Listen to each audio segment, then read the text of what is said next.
Hello everybody, welcome back to my channel with my nephew. Hi. And today we're doing a reaction video to the Angry Video Game Nerd episode 173. Dang. Let's check this out. So a lot of episodes.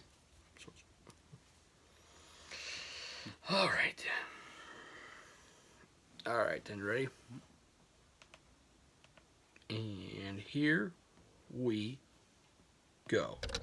Thanks for watching this spooky episode of Angry Video Game Nerd. Ooh, it's a scary one, but not as scary as your unencrypted data being harvested by hackers, unregulated multinational conglomerates, and unconstitutional government surveillance. But seriously, I recommend ExpressVPN as the easy-to-use application you should use every time you're on the internet. It protects your privacy and security.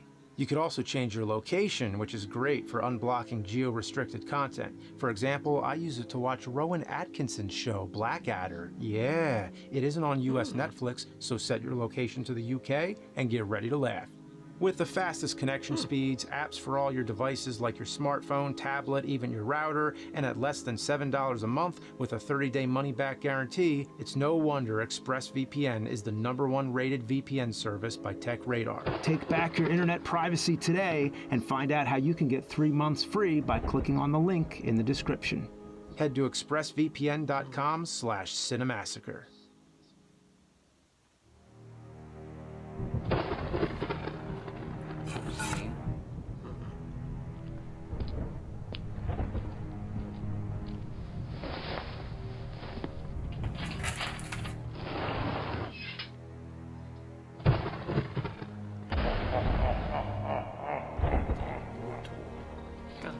Anguish, lament, oh how hath ye been cursed, if thou hath playeth the game as archaically, diuretically shitholic as the immortal on thy NES.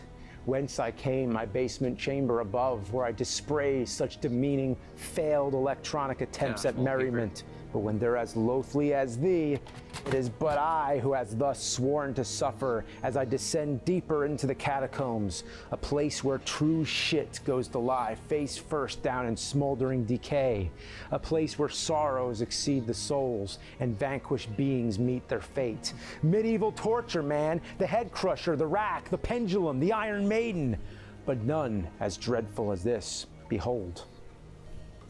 Reset. And here we go, the plate begins. Feast your eyes on this accursed nonsense. So as soon as the game begins, it gives you a warning. It might be a good idea to move. And it kills you right away. They pull something like that. At least they warned you. The heck? But it might as well warn you the moment you put this game in, you're doomed with life. So let's try it again. Into the next room.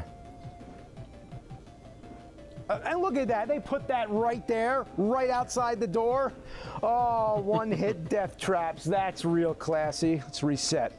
Okay, here we go. This isometric angle definitely makes things a little difficult. When you're just moving the D-pad all over the place, it kind of just, you know, it's just a guessing game of which direction to push. And here we go, you fight the goblin and it goes into this battle mode. And to tell you the truth, in the dark ages of 8-bit entertainment, these graphics are a marvelous sight to laud. But if thine playeth oneself, you shall hereupon cry the tears of despair and agony as thou realize thou caught in an eternal button masher. Yeah, that's all you do is just mash buttons. And the thing is, you have a fire attack. I mean, look at this. You can shoot fireballs, but that doesn't work against the goblins. Okay. But you talk to this guy here, and yada yada, forgive my haste. The important thing to know, he gave me a key. And then I move on to the treasure chest. I use the key to open the treasure, and I get 20 gold pieces, bag of bait, and a sack of bad-smelling spores. Well, we all know what this game's a bad-smelling sack of. So into the next room. As you can see, going diagonal is kind of tough. I'm gonna use the bait on this goblin. Let's just see what happens here. Do it? Yes, of course. It kills you. Look, even the items kill you. Wow. Now that is a cheap shot. All right, let's try again. Into the next room and dodge the fireballs. I mean, not the arrows and whatever it throws your way. This game throws everything but the kitchen sink. And look, invisible pits. confound it all. Oh, I beg of you, have pity. Oh, wow, that's a good one. That's classic. Oh, boy. And the thing about this game is the familiar premise of controlling a wizard navigating through a labyrinth of dungeon cells brings to mind similar games like Gauntlet or the obvious Zelda. But those examples only conjure up thy false jolly hopes, as thou seen in my lair above, the artwork in the Nintendo Power magazine and in the instruction manual look divine. But nay, it is but filth. The game is naught of all that is goodly, plagued with visuals cursing the eyes of ye of ill mortals to witness. The shades and hues hereupon are like the bile of a dying bear that consumed only skunks, smeared with the milk of a witch's tits, fused with garlic and druid dump. Yeah, and there's another goblin. So repetitive, you just mash those buttons like a disorderly arf farf and arf. I'd rather be bescumbered with dysentery. That's worse than diarrhea because it includes blood and mucus. I'm sorry, that's disgusting. But so is this. Whoa! Curse you, foul, abhorrent beast! Eureka, a key. Yonder I shall go as I proceed in my journey to further experience the tragedy of the immortal. Why must it be I, cursed by the gaming gods, to endure this vomitorium? Yeah, vomitorium, yeah, that's an interesting word. It means, or it was thought to have meant, a place where the ancient Romans would all vomit during feasts to make room for more food. But that's just a misconception. It actually means a large Colosseum passage that large crowds can exit through rapidly, such as large crowds of vomit particles rapidly exiting a mouth, gaping in misery over a foul, wretched video game. Anyway, the immortal. Let's go.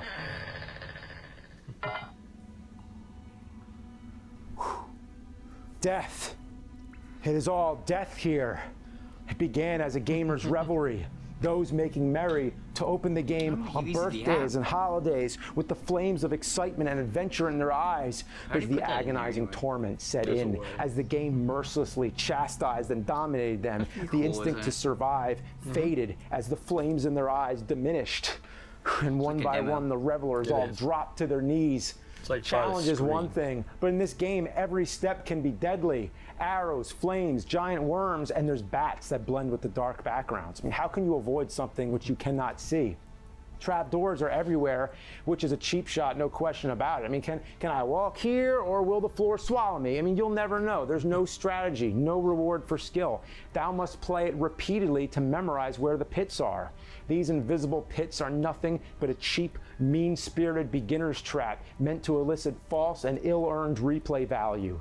And also, if you touch anything, you die. Step on the wrong floor tile, you die. You search the same spot more than once, you die. You approach a ladder or try to climb down a hole from the wrong side, you die. You stand still for too long, you die. You see some tiny little pixel that might be something you can pick up? Nay, chances are it is but death. In other words, bullshit of the lowest standard. And as mentioned, even thine inventory kills you. When you can't even trust the items, what can you do? Your character is vulnerable to everything, and for a game called The Immortal, it begs the question, who is the Immortal? Because it's certainly not the main character. At one point, in the very first level, you get an amulet, which has an incantation on it. You're given the chance to read it, but if you pick yes, you die. However, the amulet is required to beat the level, so don't read that. But I repeat, the item that is required to beat the level can also kill you. How could you make a game in the year of 1990 following a wealth of other games and ignore all that was done previously right? What art thou thinking? Game. This was made by Electronic Arts? More like electronic farts! For fucking hell, this forsaken dungeon. And if you thought this torture couldn't get any worse, it does by enlightening you on how the game could have been better. It was originally made for PCs like the Apple IIgs, the Amiga, the Atari ST, and Sega Genesis. And it's no surprise the Genesis version is better, but all of them had much cleaner graphics. I mean, they're bright and they look more crisp. And plus the other versions, especially the Genesis, had gore. Yeah, fatalities years before Mortal Kombat. Heads get sliced off, and look at the bodies get cut in half vertically. Heads explode. I mean, this game had balls, Yeah, but it was Nintendo's neutered on the NES. different. And wouldn't you think the NES, the flagship of all nostalgic video game consoles, would be home to an acceptable version of this? It was a good game. It was a good game. It even had gore, and I was just playing a bad version all along of the NES. Oh, why? Why? Oh, I can't take it anymore. I thought I knew shit, but nothing could prepare me for this repulsive dung heap. It's a repetitive task, going through the same motions, only to progress 1 inch closer to the goal. It taunts you. The game knows. It allows you to get one step slightly further. It's like running a 100-meter dash, but with a bungee cord attached. As soon as you make it near the finish line, it yanks you back. It's a journey so far traveled, yet barely have you gone forward. However, if you do make it to the end by some miracle, you have to face a dragon. That's right, it always ends with a dragon. So with this dragon, you're powerless to fight him. You can only use defensive maneuvers. So what you need to do here is dodge 6 of the fire breaths with 6 blink spells. Now you only have 6 blink spells, so if you miss one, then you're done. You have to start over. And this dragon, sometimes it shoots the fire right away, other times it leans back and like fakes you out. So you have to memorize the pattern. And that's not all. There's a 7th breath where you have to use the fire protection spell. And again, it's at a very specific time. If you miss it, it's over. And that's what sums up this game. Just memorizing patterns and knowing which items to use in which order. It's all a cryptic trial of error, just like Dragon's Lair. Oh, the immortal will live on forever as a sadistic, demented electronic mechanism of human suffering. Oh, some masochistic alchemist invented this concoction of death traps, awkward combat, stiff controls, items that kill you, constantly dying and starting over. It only leaves you with frustration, anger, sadness, and crippling disappointment, emotions that belong nowhere near video games. And when the manual's more fun to read than play the actual game, you know you're in trouble. I long for a time when I knew not what this game was. I long for the big rigs, the LJNs, the Fred Fucks of yesteryear. I rue the day I ever became trapped in the Immortal, a game where I've stared at the same room so long the pixelated walls have become my eternal home. I rue the day I was born upon this earth, which has spawned such primordial, putrid engineers capable of creating something so apocalyptically horrid. Never shall I touch a game like this again. I'd rather have the warlord shove a morning star up my ass. The light. I must escape. This way. Oh! Yo. Oh, good lord! Dragon. Oh, be gone, vile fiend! Oh! It's futile. I can't win. Smite me you will. Incinerate me. Banish me to hell if you wish. If hell is the way out, then hell it shall be. Ah!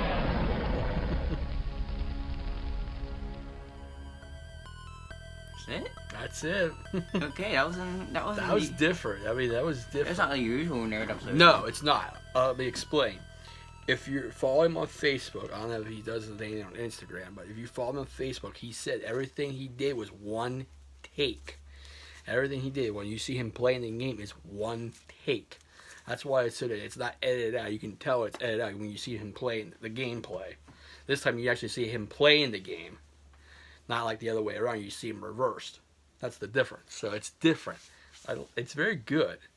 I like that. So it's different. Yeah, it's very, very different. But they did it in one take. So that's one thing. Like you know how when you do stuff in one take, that's edited. The only that I add is the video into it. It's pretty cool. Yeah, it's pretty cool. That's pretty different. Not bad though for one Not take. bad for one take. So we'll see how people think about it. So please like, comment, and please subscribe to my channel. Also follow me on Twitch. I did some updates on there. I had some panels. So please check them out. And always have a safe and wonderful Thursday. And I'll see everybody next video. Take care, stay safe, stay humble, and be a blessing. And always follow your heart. Do what's best for you.